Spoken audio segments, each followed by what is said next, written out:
நபிகள் நாயகத்துக்கு பின் முஸ்லிம் சாம்ராஜ்யத்தின் 5வது அதிபராக திகழ்ந்தவர் முஆவியா. அவர் வெளியே வந்தபோது அவரை கண்ட அப்துல்லா பின் ஜுபைர் அவர்களும் இப்னு சஃபான் அவர்களும் எழுந்து நின்றார்கள். உடனே முஆவியா அவர்கள் அமருங்கள் என்றனர். தனக்காக மக்கள் எழுந்து நிற்க வேண்டும் என்று யார் விரும்புகிறாரோ அவர் தனது தங்குமிடத்தை நரகத்தில் ஏற்படுத்திக் கொள்கிறார் என்று நபிகள் நாயகம் கூறியதை நான் செவியிற்றுள்ளேன் என்றும் முஆவியா ரலியல்லாஹு அன்ஹு கூறினார்கள். நூல்கள் திருமதி 2769, அபுதாவுது 4552. என்ன அருமையான ஒரு சுயமரியாதையான ஒரு வார்த்தை பாருங்கள். நபிகள் நாயகம் தனக்காக யாரும் எந்திரிக்கக்கூடாது. ஒரு நபியாக இருந்துக்கிட்டு தன்னுடைய தோழர்களுக்கு சொல்கிறாங்க பாருங்கள், யாரும் எனக்காக எந்திரிக்காதீங்க, என்னுடைய காலில் விழாதீங்க. இது இப்போவும் ஃபாலோ பண்ணுறாங்க சில ஆஃபீஸ்கள் எல்லாமே. நாங்கள் சவுதியில் இப்போ நான் ஆஃபீஸில் நான் உட்காந்துருக்கப்போ டக்குன்னு ஓனர் வருவாப்பில், கொஞ்சம் லேட்டாக தானே வருவாங்க. அப்போ வரும்போது நான் எந்திரிப்பேன்.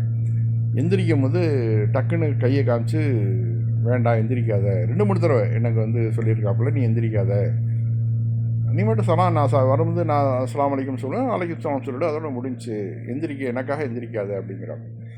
அந்த பாவம் வந்துடக்கூடாது நம்ம மேலே அப்படின்னு சொல்லிட்டு அதை நம்ம சொல்கிறத பார்க்குறோம். பல ஆஃபீஸுகளில் இந்த நடைமுறை இருக்குது. அது மாதிரி எந்திரிச்சாக்க கொஞ்சம் கோபமாக கூட பேசுவாங்க. அதான் பாருங்கள், எல்லார் ஈஸ்வரி பாடகி, எல்லார் ஈஸ்வரி பாருங்க. அஞ்சனா எவ்வளவு பாதிக்கப்பட்டிருப்பார், மைக்கெல்லாம் பேசினா யாரோட காலிலேயே யார அப்படி சொல்லுங்க. எதுக்கு நீ அப்படி சொல்லுங்க? கால்ல விழறதுனாக்கா கடவுள் முன்னாடி தான் நீ விழணும்.